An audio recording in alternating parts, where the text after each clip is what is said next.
ஓம் நமச்சிவாய. வணக்கம் நண்பர்களே. இன்றைக்கி நம்ம திருக்குறள் அதிகாரம் 1 அடுத்த 5 குறள் பார்க்க போகிறோம். பார்ட் 1 வீடியோ பார்க்காதவங்க கமெண்ட்டில் லிங்க் கொடுத்துருக்கேன், அதில் பார்த்துக்கோங்க. சரி, வாங்க வீடியோக்குள்ளே போகலாம்.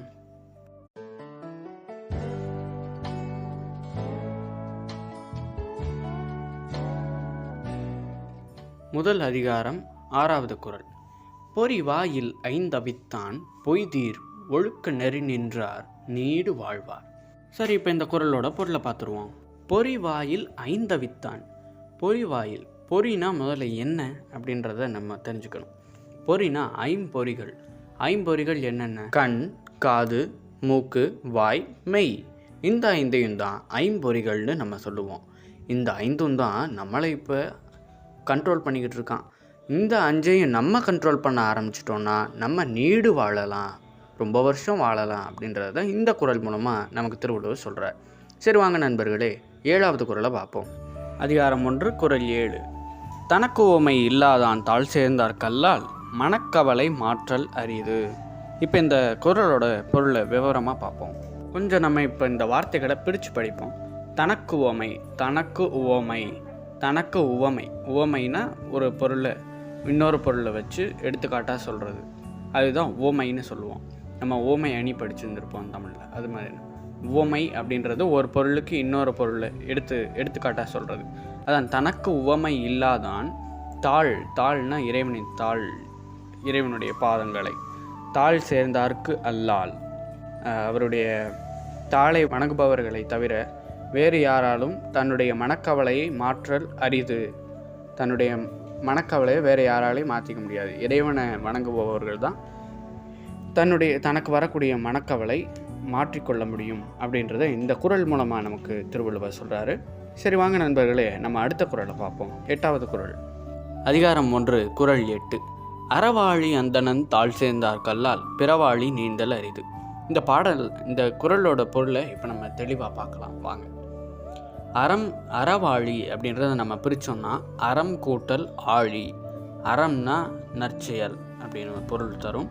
ஆழி அப்படின்னா கடல் அப்படின்னு பொருள். ஆழினா கடல்னு பொருள். சரி, அறம் கூட்டல் ஆழி, அறவாழி, அதாவது அறக்கடல். அறம் அப்படின்றது ஒரு கடல் மாதிரியான். அந்த அறம் என்னும் கடலில் இறைவன் விளங்குகிறார், இறைவன் இருக்கிறார். அப்படிப்பட்ட அறமே உருவான அந்த இறைவனின் திருவடிகளை வணங்குபவர்களால் மட்டும்தான் வாழ்வில் வெற்றி பெற முடியும், அதாவது பிறவாமை பெற முடியும் அப்படின்ற சொல்கிறாரு. அப்புறம் தாழ் சேர்ந்தார் கல்லால் பிறவாழி நீந்தல் இது. அவருடைய தாழ் சேர்ந்தால் மட்டும்தான் துன்பங்கள் எல்லாத்தையும் கடந்து போக முடியும். அப்படி இல்லைன்னா தாளை வணங்கவில்லை என்றால் பிறவாழி நீந்தல் அரிது. மற்ற கடல் அப்படின்னு சொல்கிறார். என்ன மற்ற கடல் அப்படின்னு பார்த்தா பொருள், இன்பம் அப்படின்ட்டு நிறைய இருக்குது. அந்த மாதிரியான விஷயங்களை நம்ம கடக்க முடியாது. அதுவும் ஒரு கடல் மாதிரி. அப்போ இறைவனை நம்ம வழிபட்டோன்னா எவ்வளோ பெரிய விஷயத்தையும் கடந்துடலாம். இறைவன்கிட்ட நம்மளை ஒப்படைக்கணும். அதுதான் இந்த குறள் மூலமாக நமக்கு திருவள்ளுவர் சொல்கிறார். சரி, வாங்க நண்பர்களே 9வது குறள் பார்ப்போம். குறள் 9. கோளில் பொறியில் குணமிலவே என் குணத்தான் தாளை வணங்கா தலை. சரி, இப்போ வாங்க பொருளை விவரமாக பார்ப்போம்.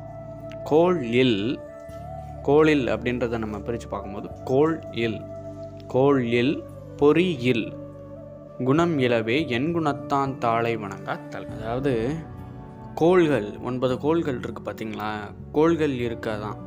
அதாவது கோள்கள் இப்போ ஜோதிட கட்டங்கள் இதெல்லாம் கோள்களை அடிப்படையாக வச்சு தானே சொல்லுவாங்க.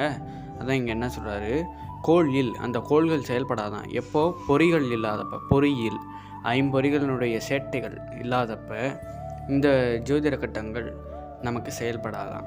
ஐம்பொறிகளையும் நம்ம அடக்கி ஆளும்போது ஜாதகம் இதெல்லாம் நமக்கு, ஜோசியம் இதெல்லாம் நமக்கு நம்ம மேலே செயல்படாதான். அதாவது அதனுடைய தாக்கம் நம்மகிட்ட இருக்காதான் எப்போ இறைவனுடைய அந்த எண் குணத்தான் 8 குணங்களுடைய இறைவன் அவருடைய தாளை வணங்கும்போது. அப்படி இங்கே இன்னொரு பொருளும் குறிப்பிடுறாங்க. என்னன்னா கோளில் பொறியில் குணமிலவே என் குணத்தான் தாளை வணங்காத்தலை. நம்ம அதிகமாக கேள்விப்பட்ட பொருள் என்னென்னா கேளாத செவி, காணாத கண் போன்றவாறே இறைவனின் திருவடிகளை வணங்காத தலையும் பயனற்றதே அப்படின்றது பொதுவான பொருளாக சொல்லுவாங்க. ஆனால் சிறப்பு பொருளாக பார்த்தோம்னா நம்ம முன்னாடி சொன்ன பொருள் தான். சரி வாங்க நண்பர்களே, 10வது குறளை பார்ப்போம். வீடியோவை இதுவரை பார்த்தவங்களுக்கு ஒரு அருமையான குறள் தான் இது. இது ஒரு சூப்பர் இன்ஃபர்மேஷனாக உங்களுக்கு இருக்குன்னு நான் நம்புகிறேன். சரி வாங்க. பிறவி பெருங்கடல் நீந்துவர் நீந்தார் இறைவனடி சேராதார். இந்த குறளினுடைய பொருள் அர்த்தம் என்னன்னு பார்த்தீங்கன்னா, பிறவின்றது ஒரு பெரிய கடலாம். ஏன் இப்படி சொல்கிறாரு? அதுதான் இந்த சூப்பர் இன்ஃபர்மேஷனே. ஏன் இப்படி சொல்கிறாருன்னா, பிறவின்றது ஒரு பெருங்கடல்.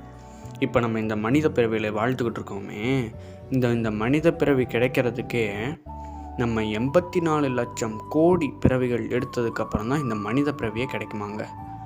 அவ்வளவு அற்புதமான பிறவி இந்த மனித பிறவி. நம்ம மனிதனாக பிறக்கணும்னாலே அதுக்கு தவம் செஞ்சுருந்துருக்கணும். 84 லட்சம் கோடி பிறவிகள், லட்சம் கோடி பிறவிகள், 84 லட்சம் கோடி பிறவிகளுக்கு அப்புறம் தான் இந்த பிறவியே கிடைக்குது. அப்படி இந்த பிறவின்ற பெருங்கடலை நீந்துவர். யார் நீந்துவர்? இறைவனை சேர்ந்தவர்கள் நீந்துவர். அப்போ யார் நீந்தார்? நீந்தார் இறைவனடி சேராதார்.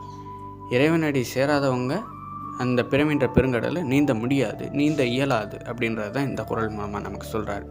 சரி நண்பர்களே, இந்த வீடியோ உங்களுக்கு ஒரு நல்ல பயனுள்ள கருத்துக்களை தந்திருக்கும்னு நான் நம்புகிறேன். மீண்டும் ஒரு நல்ல பதிவில் சந்திப்போம். அதுவரை உங்களிடமிருந்து விடைபெறுகிறேன். நன்றி, வணக்கம்.